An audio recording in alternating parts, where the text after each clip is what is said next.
দুপুরের মেনুতে যদি মজাদার গরম গরম এরকম ভাতের সাথে শিং মাছের পাতলা ঝোল রান্না করা হয়, তাহলে কিন্তু দুপুরের খাবারটা বেশ জমে যায়। আজকের রেসিপিতে আমি তৈরি করেছিলাম শিং মাছের পাতলা ঝোল, তা আবার আলু দিয়ে। আর এই খাবারটার টেস্ট অনেক মজা হয়। তো আজকের এই রেসিপির ফুল ডিটেলস আপনাদের সবার সাথে শেয়ার করছি। এখানে প্রথমেই নিয়ে নিয়েছিলাম লবণ, তারপরে নিয়ে নিয়েছি হলুদ গুঁড়া, মরিচ গুঁড়া, সবগুলো কিন্তু 1 চামচ করে। সাথে নিয়ে নিয়েছিলাম ধনিয়া গুঁড়া, জিরা গুঁড়া। সবগুলো মশলাকে আমি পানি দিয়ে মিশিয়ে নেব। আদা রসুন বাটাও কিন্তু আমি এর মধ্যে দিয়ে দিলাম। আর দিয়ে দিয়েছি টমেটোর পেস্ট, যেটাকে আমি ভালো করে জাল দিয়ে নিয়েছিলাম। যেহেতু এখন টমেটোর সিজন নেই, তো আমি আগেই টমেটোগুলোকে এইভাবে পেস্ট করে রেখে দিয়েছিলাম ফ্রিজে। তো এখন আমি শিং মাছগুলোকে ভালো করে ভেজে নিব। অনেকে কিন্তু না ভেজেও খায়, কিন্তু আমার কাছে মাছগুলো ভেজে নিলে ভালো লাগে, তাই আমি শিং মাছগুলোকে ভালো করে ভেজে নিচ্ছি। তো আমি ভালো করে এখানে তেল দিয়ে নিয়েছিলাম, সামান্য তেল ছিল ফার্স্টে, এখন আমি আরেকটু তেল দিয়ে ভালো করে মিক্স করে নিচ্ছি। তারপর আমি রান্না করার জন্য এখানে ভালো করে পেঁয়াজগুলোকে কুচি কুচি করে কেটে নিচ্ছিলাম। যতটুকু চিকন চিকন করে পেঁয়াজগুলোকে কেটে নেওয়া যায় ততটুকুই চিকন করে নিতে হবে।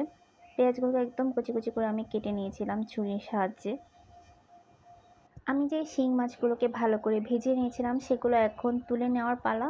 তো আমি ভালো করে একটা ঢাকনাতে এই শিং মাছগুলোকে তুলে রাখছি। আমি বেশি করে ভাজিনি, একদম যেহেতু মাছটা একটু নরম, তাই মাছটাকে আমি একটু হালকা করে ভেজে নিয়েছি।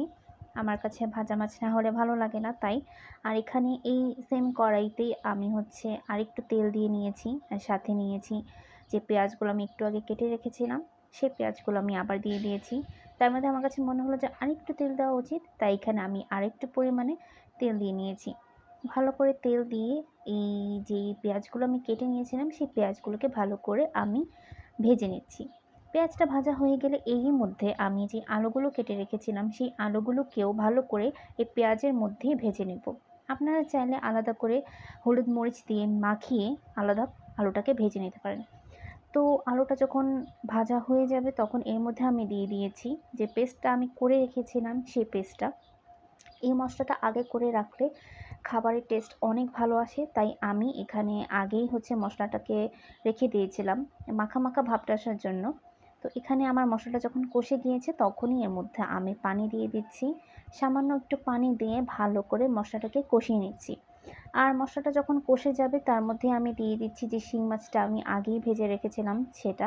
তারপর কিছুক্ষণ পানি দিয়ে এটাকে আমি ঢাকনা দিয়ে ঢেকে 20 মিনিট পরে নামিয়ে ফেলেছি। তারপর এখন প্লেটিংয়ের পালা। তো আমি প্রথমে এখানে গরম গরম ভাত নিয়ে নিয়েছি মাটির প্লেটে। ভালো করে এই প্লেটের মধ্যে আমি ভাত নিয়ে নিয়েছি এবং নিয়ে নিয়েছি যে তরকারিটা আমি রান্না করলাম মাত্র, সেই রেসিপিটা।